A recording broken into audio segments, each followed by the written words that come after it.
Welcome back, San Antonio Spurs fans. Today we're doing the third part of the Southwest Division Preview Series, and we're going to be talking about the Dallas Mavericks with a very special guest. We've got Richard from Mavs Draft. You've probably seen him all over Twitter. Great content, but how are you doing today, Richard? I'm doing pretty good. Never thought I'd be on a Spurs podcast, so this is this is a welcome sight for me. Yeah, and I never thought I'd be wearing a Mavs shirt. I got my Luka shirt. I'm a Spurs fan through and through, but I've got a lot of love for Luka, one of my favorite players. And I honestly, living in the DFW area, the Mavericks are hard not to talk about, hard not to see on TV. So they've almost become like a second team for me. No, that's hard. That's hard with Texas. Like, I feel like everybody hates each other. Yeah, like the Mavericks don't like the Spurs. Spurs don't like the Rockets. Rockets don't like the Mavericks. It's just one big circle of hate between all the different franchises. But let's just jump right into this, content here. So the first thing I want to know is, the Mavericks have made a ton of moves this offseason, and they don't look like they did last season at all, really. There's a lot of new pieces. Of course, some of their core pieces are still intact, but let's talk about the additions. So you've got Josh Richardson and James Johnson. What do you expect those guys to add to the roster? And is Josh Richardson someone who you project playing a lot for this team? Yeah, I think he plays almost 30 minutes, maybe more. I think he's going to be that kind of glue guy for the team. In Miami, he averaged, I think it was 17 in his last year points per game. I think you could see something like that with Rick Carlisle's offensive magic. I don't see why not. And he's never played in an offense that spaces the court like the Mavs do. 5 out. They go real quick in the half court. They don't really run much in transition. I think it benefits him a lot. He can be that secondary playmaker, and most importantly, he's a great defender. So I loved that addition, even though it kind of hurt to lose Seth Curry. Definitely. It hurt to lose Seth Curry a little bit, but I think the way the Mavs drafted, and we'll get into that later, I think that it actually kind of, is able to be negated a little bit. And in terms of the defense that you're probably going to gain from him, do you think he's somebody who we're going to see complement Luka quite a bit? Because I don't think of Luka as a defender. When I think of Luka, Doncic, the player, I don't think of him as a defender. I don't think most people did. I know he got one all-defensive team vote this year, kind of fluky in my opinion, but I think Josh Richardson is somebody who's going to complement Luka in being able to kind of make up for some of his deficiencies. Do you see him as that kind of player? Yeah, and Luka can play defense. It's just like I'd rather his energy, be focused on offense, being like a 30, 10, and 10 guy. But Richardson just does all that dirty work. He makes it so Luka can guard the worst player on the other end of the court. Just again picks up all the dirty work, and I really do think that he's the complementary two-way playmaker the Mavs have needed really badly next to Luka Doncic. They tried getting that in DeLon Wright, but it didn't really happen. It just kind of fell on its face. But I really think this has a chance for way higher upside. Yeah, I completely agree with you. And speaking of DeLon Wright, we'll go ahead and hop into some of the losses per se for the Mavericks. So, DeLon Wright's gone, Seth Curry's gone, Courtney Lee, Michael Kidd-Gilchrist, Justin Jackson. I don't really think of them as that important to this roster, obviously. But DeLon Wright, I actually do think this Josh Richardson addition is going to be exactly what you said. It's going to be kind of what they expected from DeLon Wright. That didn't necessarily work out. I don't think he was happy with his role. I don't think he got as much touches as he thought he was going to get, as many minutes. Do you think any of these losses are actually going to hurt the Mavericks in the long run, or do you think they're going to be just fine?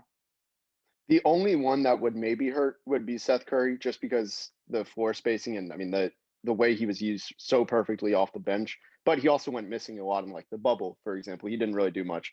I think they got rid of mostly dead weight. DeLon Wright and Justin Jackson were halfway rotation players, and now they shipped him out for James Johnson, which James Johnson fills that enforcer role too. But like I said, it's just they got rid of dead weight. I don't really see any major losses on the bench. And like you said with DeLon Wright, it was just a bad fit all around. Yeah, and speaking of James Johnson, do you think he brings anything to this team, or he's probably just like a depth insurance guy? Yeah, probably closer to depth. He had a good run in Minnesota before the hiatus, but I think most importantly, now they have a guy who can protect Luka. He was MMA fighter too. Like, in my head, I'm just picturing him kickboxing this guy. I think he's a kickboxer too. Like, they need that. They need someone who will make it so teams aren't just going to attack Luka and go, hey, nobody's going to hurt us. So, Yeah, definitely. I can see that for sure, because it's like you saw Marcus Morris kind of bully Luka a little bit. Obviously, like Luka didn't really take it 100%. Like he stood up for himself, but I think even you have a guy like as huge as Boban Marjanovic is, he's so friendly. He's not someone who you think is going to like go get in someone's face. Like I think that it is actually as insignificant as it might sound. I think having a James Johnson is kind of important. Having the guy who's the enforcer, the guy who's going to stand up for his teammates. I think it does a lot for team chemistry. I think it does a lot just adding to the roster in that aspect.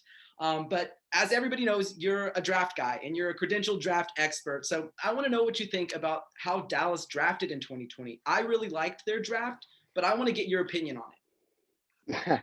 So, I mean, I grew up a Mavs fan. I expected the worst. I never expect anything high from the Mavs on draft night, except 2018. That was like one where I felt I had to have high expectations. This year, I was just like, just don't trade the picks. That was all I asked for. And they blew me away. They got my number one choice with Josh Green. They got Tyrell Terry, who I had as a first-round grade, and they got Tyler Bay, who I had as my final first-round grade guy. So 3 first-round grades and 3 picks is remarkable. So I was blown away. I'm still confused as to what Tyler Bay is going to be like long-term because of the two-way that kind of concerns me. But I really like the draft they had. Even if Tyler Bay flames out because he's probably the most likely of the 3, it's just they went all in on everything they needed. And Tyrell Terry replaces Seth Curry perfectly. Yeah, I actually kind of agree with you. I'm not sure if he's able to replace the production right away, but I think he's someone who projects like in a year, maybe 2 years, he can kind of fill that role. I really liked him at Stanford. He was another guy who, just like you, he was a first rounder on my board. I think he has a lot of shot versatility, and he's someone who we know can knock down a 3-pointer. He's got legitimate NBA range. So I was really excited to see him head to the Mavericks. I like Josh Green. I think he's kind of lacking on the offensive end right now, but the Mavericks could surely use his defense. And one of the things that I'm curious about is this, not only this long hiatus for these college players coming in, but this extra short offseason. It's going to be really tough for them to adjust. Do you think that these rookies are going to be able to be impactful from year one and play a big role? Or do you think we're probably going to see even the Mavericks rookies, more specifically the Mavericks rookies, kind of take a back seat in year one? Yeah, I think it's going to be the back seat for a lot of teams, especially with Dallas. Historically, Rick Carlisle's just been kind of tighter on young players. They don't break the rotation until December, January in a normal year. So I could see it kind of being a month in. Josh Green doesn't really play much. And then suddenly March, whatever, I guess the middle of the season is, we see him just start getting consistent rotation minutes. I think around the league, you're going to see a lot of that, though. I think that having upperclassmen rookies is going to pay off a lot. Like Memphis, for example. I mean, Xavier Tillman and Desmond Bane, those are 2 guys that they don't really need. Like they get chemistry. I mean, but like they're going to do their thing, you know? And I think that's super valuable this year. I think having a raw player probably kind of hurts more in this kind of year.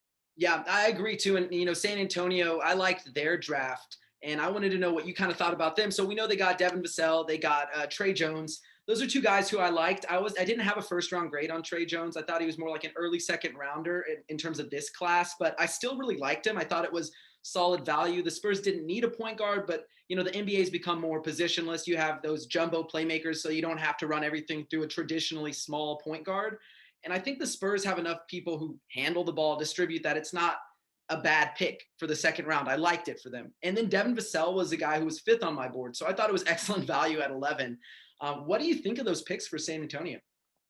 Yeah, we'll start with Vassell. I mean, I loved that fit. I had said, you know, I was praying. There were 2 people who I did not want to fall to San Antonio as a Mavs fan, which was Obi Toppin and Devin Vassell, because those 2 guys just, they have the IQ that fits perfectly with the system, even with all their shortcomings that they could have both had. Those were 2 guys I just did not want to see in the Mavs division. And Devin Vassell's, I mean, I called him a generational defender. I think him and Thibault are the 2 best defenders we've seen probably come out of the draft in the last 5 years. And I think Vassell is a better defender personally.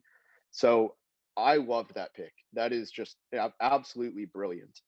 With Trey Jones, I liked him until really the hiatus. I started falling lower and lower.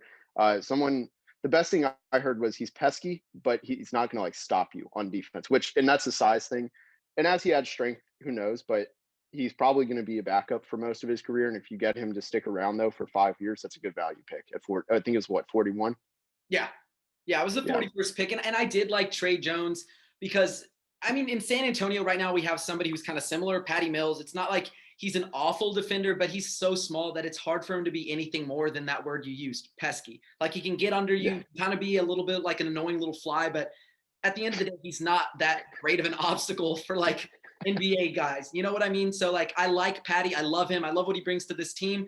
But when I look long-term at Trey Jones, I'm thinking like, if he can be a better shooter, if he can develop that shot. And I think in San Antonio with a guy like Chip England, you know, as a legendary shooting coach he is, maybe he can be like a Patty Mills down the line. But I also wonder how valuable that is. You know, how valuable is that in the NBA right now? And I'm not sure that it's that valuable, but I still like the pick. I think, you know, as far as second rounders go, it's kind of hard to completely whiff on a guy in the second round. So I'm happy with the pick. And with Devin Vassell, I think you're absolutely right. To me, he's a guy who's, at least in my opinion, I thought he was the best team defender in this entire class. I think he has some struggles defending on ball when bigger guys are you know, against him, but I don't really think that's going to be his role. I don't think they're going to go out there and say, go guard 6'7", 6'8" guys who are like 220, 230, 240. That's not going to be his role, or I hope it isn't. You know, I'm thinking, you know, if you're Greg Popovich, he's one of the smartest basketball minds, so he's probably not going to do that. But I like him a lot. I think he has a lot of potential. And I think offensively, at least with Florida State's system that they ran, it was very like equal opportunity offense. And he showed flashes here and there of self-creation potential. I think his handle's a little bit limited, but I think those are areas that if you can continue to improve upon, I think he has a decent foundation that maybe San Antonio can make him, you know, with his hard work as well, because the players have to put that work in. But I think he could be a special player. And maybe, I don't want to go too far, but I think borderline all-star, maybe really solid starter kind of player. I really like his potential. But San Antonio Spurs fans were a little upset. Some of them were with the pick. They said too many guards, too many guards, too many guards. And I think, well, that's a little bit of a like a short-sighted view of what he is. I think there's bigs, there's wings, there's creators. He's a wing. And maybe down the line, he can be more of a creator, but I think he's just fine in San Antonio. They ran a small ball lineup throughout the bubble. So I think he fits well if he ends up getting playing time, which might not come right away. But I really liked it. And again, I loved what the Mavericks were doing. We'll go back to the Mavericks. So one of my concerns for them is Kristaps Porzingis. He's going to be on the shelf for a little while. And we know that, or at least I was reading that Dwight Powell might be coming back and actually ready for the start of the year. But I also have concerns thinking that's a pretty devastating injury, an Achilles injury. So who is going to be that front court guy who gives them that consistent production? Because I'm not sure you're going to want to ask Dwight Powell to play like 30 minutes, 25 plus minutes a night. Who's that going to be for the Mavericks? Yeah, the Mavs are really hyping up Dwight Powell, which is surprising to me. Like, I know he's one of the hardest workers that Carlisle has ever seen, but for a guy who relies on athleticism and pop, it does scare me. And he's not much of a defender, so you really do lack that rim protection while Porzingis is out. I think the logical move is you either just move everybody down and you go small, like super small, or you play Maxi Kleber at the 5. I think that seems like the easy, obvious choice. I don't know if they're trying to like, I don't know. I feel like they're almost outsmarting themselves if they start him off the bench. Like, I don't know. I feel like there's some intricacies there, but like, man, I don't know how you do that with Powell and not sacrifice a ton of defense. Like, because I think that's honestly going to be the area he gets hurt the most from with the injury. Yeah, because we know, I mean, like you said, he's not really a great defender. And when you have that sort of injury, you lose mobility. You lose some of that athleticism. You lose some of that pop. And those are some of his like best attributes. And so I kind of worry if they end up playing him a lot, is he going to be somebody who ends up being more of a liability than a help on the court? And I actually kind of wanted to ask you a little bit about Willie Cauley-Stein. Is he going to be someone who might get an opportunity to play like a bigger role this season? Or do you think he's just, no matter what, probably going to be that guy who's role player, maybe 15 to 20 minutes per game? Yeah. So I know in the past, Rick Carlisle's weird with his big men. He had a trio of like DeJuan Blair, Brandon Wright, and Sam Dalman. It was like actually the year that the Mavs lost to the Spurs in 2014. That year, like any one of them, any given night, could have played really well, and like he would sometimes just give out DNPs. And I think that's kind of going to be like this year too. Really similar in that regard. I think 3 straight games he doesn't play, and then the next he plays 20 minutes. That's kind of what happened before the shutdown. And obviously Willie Cauley-Stein didn't go to the bubble, so it's hard to say, but I think it'll be something like that where it's just no consistency. Yeah. And I mean, I guess that's kind of something that we can expect from Carlisle. I think there's some parallels between Carlisle and Popovich. And their emphasis on like continuity, but from year to year, and also their emphasis on veterans. We saw it last year with Marco Bellinelli and Bryn. They've been with the team for a while. They got more run, even though they played pretty terribly. I'm not saying that's necessarily what's going to happen with the Mavericks with anybody, but I do see like Rick potentially favoring guys who've been here longer, who know the system a little bit better. And one of the things about the Mavericks that I'm interested to see what is going to happen, because like we mentioned earlier, continuity. It's somewhat there with some of their core pieces, but they've added some people. They've, lost some people. Do you think that they're going to be able to get out to a hot start like they did last season, where we saw them? I think they were like 11-5 to begin the year, pretty solid start. Or do you think they might stumble out of the gates because of this lack of continuity and this shortened offseason for them to get familiar with each other? Yeah, it's going to be weird with no Porzingis. I do think that depending on how long he's out for, that's going to be the difference maker. But if you kind of look at last year, they choked a lot of those games away. The Portland game, they had no business losing. I don't know why I can remember this like the back of my hand, but I can't remember like lunch yesterday. But the Lakers game, the infamous Lakers game that Danny Green hit the shot, like those were two games that they had no business losing. They were controlling both of those the whole time. I do think that this year, I don't see why they wouldn't be able to repeat that kind of performance. It just all depends on Porzingis' health. I really do think that if he's out for less than 10 games, yeah, they'll start hot. And I just think when you have an MVP candidate with Luka, I don't think it's hard to build chemistry, especially with his play style. Yeah, I mean, he's excellent at getting everybody involved. We know that. I think he averaged above or at least near 10 assists per game last year, and he can get his own offense. He's 30 points per game kind of guy. So I'm not really that worried about the Mavericks. I actually think they're going to be one of the better teams, if not one of the best teams in this conference. And speaking of Luka, so for me, last year I knew he was going to be better than year one, but I didn't know he was going to be that good in year two. Do you think we see another big jump like that in year three where he pushes for like an MVP, or do you think we'll probably see like similar production from him this year? So I do think that you're going to see more. One of the volume stats will go up. Either assists are going to cross 10 per game, or he's going to cross like 31, 32 points per game. I don't think both will happen, but I do think one or the other will, just because of just kind of the system and personnel around him. I think it complements his game just so much better. And in the bubble, we saw it. I think that was a breakthrough with where he saw how he can just take over games by getting to the basket. That's why I think one of those two will happen, and eventually teams will collapse, and the rest is kind of pretty self-explanatory. I do think he's going to be top 3 MVP finish. Obviously, I'm a Mavs fan, so I'm saying that, but I really think it's realistic to say that like he gets 30, 10, and 8. Like I don't think that's a stretch, because that's pretty much almost his numbers last year. Yeah, I don't think that is going to be a stretch by any means. I think he's going to be able to get that, maybe, like you said, up either assist points a little bit. And I think he does have a legitimate shot at winning the MVP this year. I'm not sure. Maybe LeBron rests a little bit to begin the year because they have such a short offseason compared to everybody else who already has such a short offseason. And then other guys like Giannis, do voters get kind of like a little apathetic towards voting for him, like with that voter fatigue? Are they going to not, vote for him for a third consecutive year? I just don't see that happening. I don't see him getting MVP a third straight year. So I think Luka has a really good chance to win it this year.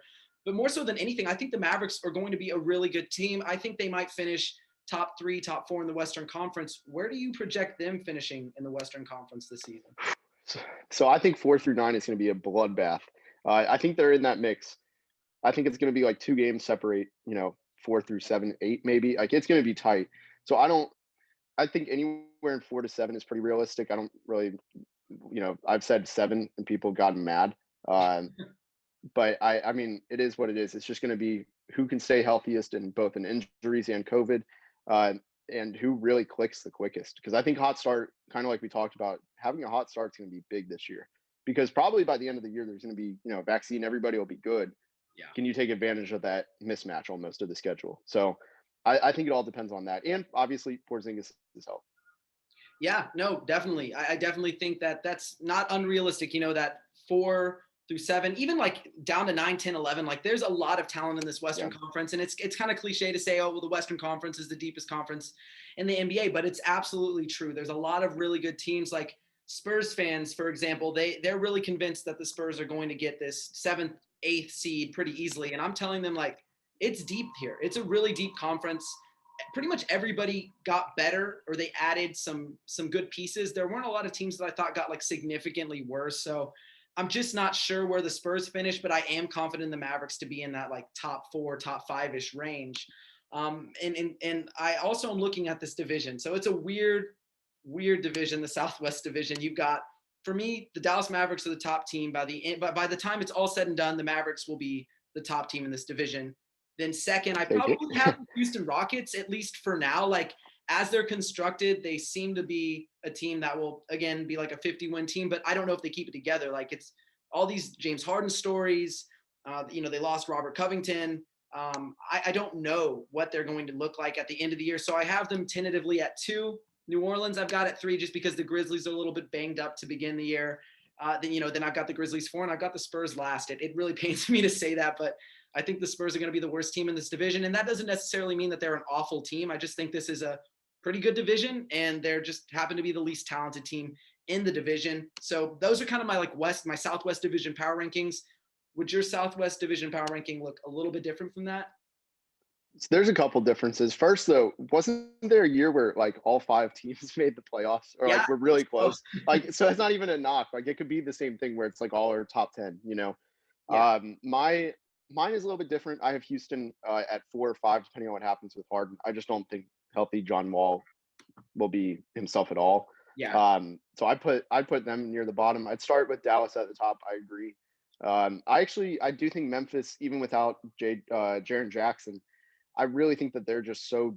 I think John Morant's going to take a big jump, not like the exact way Luka did, but just kind of that surprise second-year jump where it's like, wow, like it's eye-popping. And I really do think he's going to have that year that he carries them to a playoff, playoff appearance. Again, like we said, I don't want to predict a spot because it's so tight.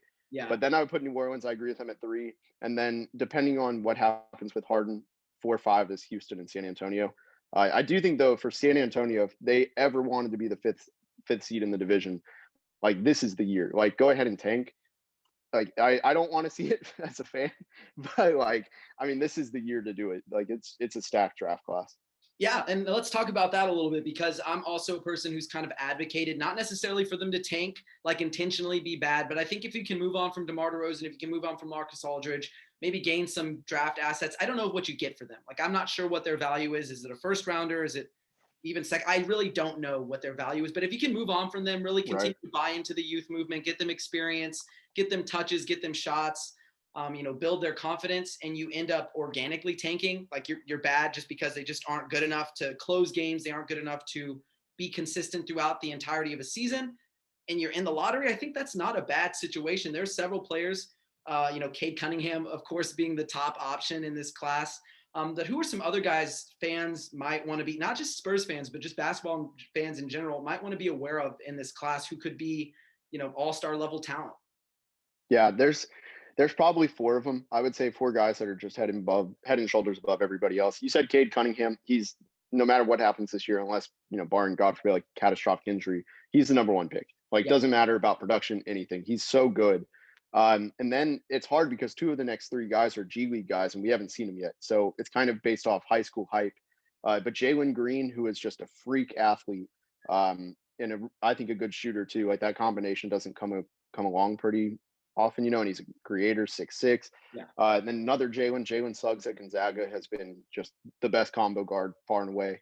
And then Jonathan Kuminga he originally was committed to Texas Tech, kind of one of those, like you said, the jumbo creator kind of guy, where it's just the skill set is too intriguing. And until the G League starts up, we won't know what the stock of these guys is. So it's hard to say, like, if we're just overhyping their high school tape or what, but those are the 4 guys I would say, like, you have to, like, it's worth, if you get any of those 4, you've had a successful 2021 season.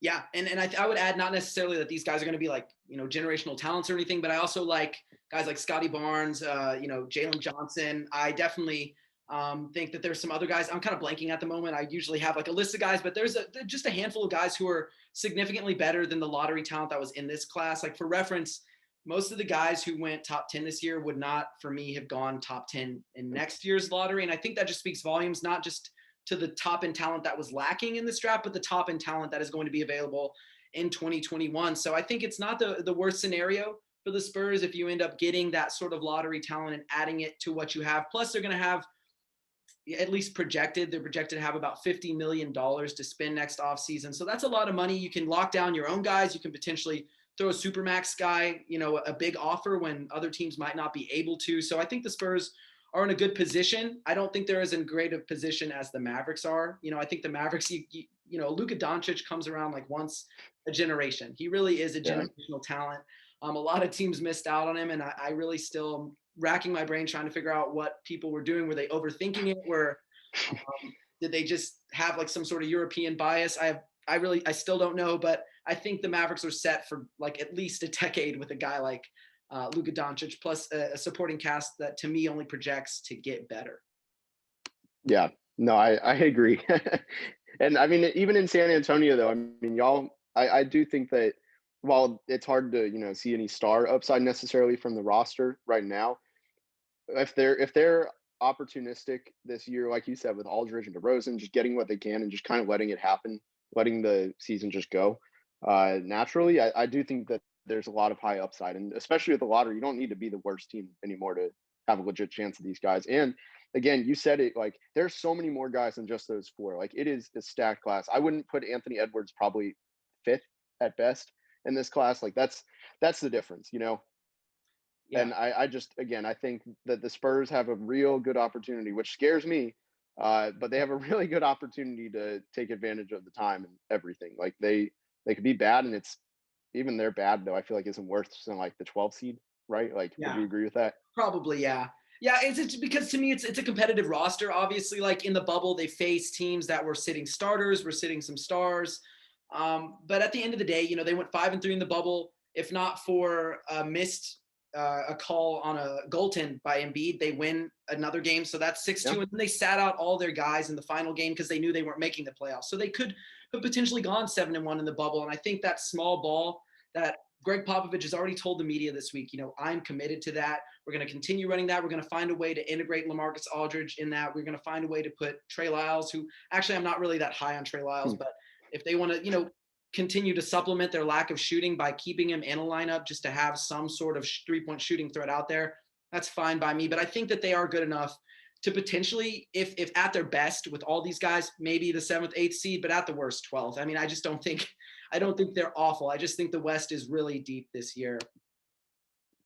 Yeah, I completely agree. And before I let you go, before I wrap up things, do you have any final thoughts on the Mavericks, on the Spurs, on the 2021 draft class? I think I think we covered it pretty well. I'm excited. I'm a little bit nervous to see how the season goes, just because it is going to be a bloodbath in the West. And I do think that benefits fringe teams that are projected to be like kind of like the Spurs that are the 10 seed, give or take, where they could sneak into the playoffs race, but they also might fall down. I think that benefits them a lot, the fact that it's a bloodbath. And again, sometimes you guys trust the process and let it play out. And I do trust the Spurs front office to absolutely kill it in a strong draft class. I do too. And I'm hoping that, whatever happens, it benefits the team if they're in the lottery, if they're in the playoffs. I think there's a lot of winning scenarios for the Spurs. But I want to thank you before I let you go, for joining me here, for taking your time. And this is kind of the part where I just tell people, if you have anything to plug, if you have anything to promote, just go for it. And where can people find you? Where can they find your content? Yeah, at Mavs Draft on Twitter is pretty much the hub. I'm also on mavsdraft.com, and then I have Mavs Draft podcast, which is on Spotify and Apple.